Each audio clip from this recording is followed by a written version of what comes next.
اکثر زنانه چې کوم دي په کورونو کې منځونه کوي او بعضې ملګري داسې دي چې هغه منځونه نه کوي. یعنی اکثر به تاسو کتلي مي اکثر موږ سره ملګري رابطه وکړي نو ډېر داسې دي چې کومې زنانه دي اکثر دا زنانه چې کوم دي په مونځ کې ډېرې تکړه ماشاءالله الله دې ورله چې کوم دی طاقت ورکړي چې نور هم عبادت زیات کړي.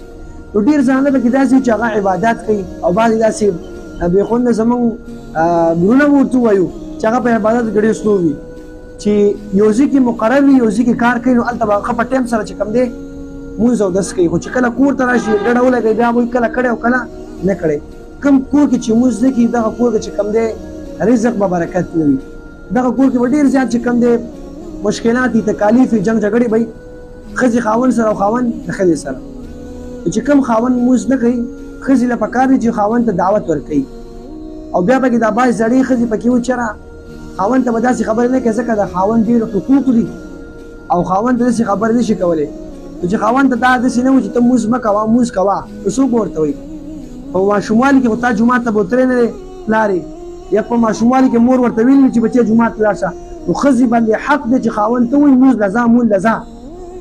که ښځه ورسره جګړه مو کړي که ښځه نه ګناهګارېږي خو یو خاوند داسې دی مثال طور باندې چې ښځه ورته وایي جومات ته لاړ شه او دا خاوند نه ځي نیغېږي ورسره نو بیا د ښځې غاړه خلاصه شوه دغه خاوند به الله رانیسي بیا به الله چې کوم دی عذابونه ورکړي. او که ښځه نو خاوند ورته نصیحت کوي چې مونځ کوه خاوند یې وهلی هم شي چې مونځ نه کوي. یو ملګري ته یو مسله کړې مې یاره که ښځه مونځ نه کوي نو خاوند دې وایي. یو ملګري راته ویل یاره که چېرته خاوند مونځ نه کوي نو ښځه یې ویلی شي که نه مې نه څه کې وسي که ښځې خاوند ووایي کېدای شي کور نه یې وشړي.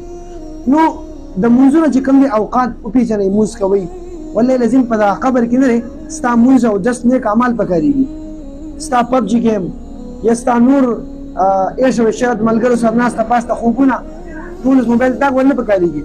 حاجي دین چې کوم دی دین باندې ځان زده کړه کول پکار دي ملګرو ته چې کوم دی دین ښودل پکار دي.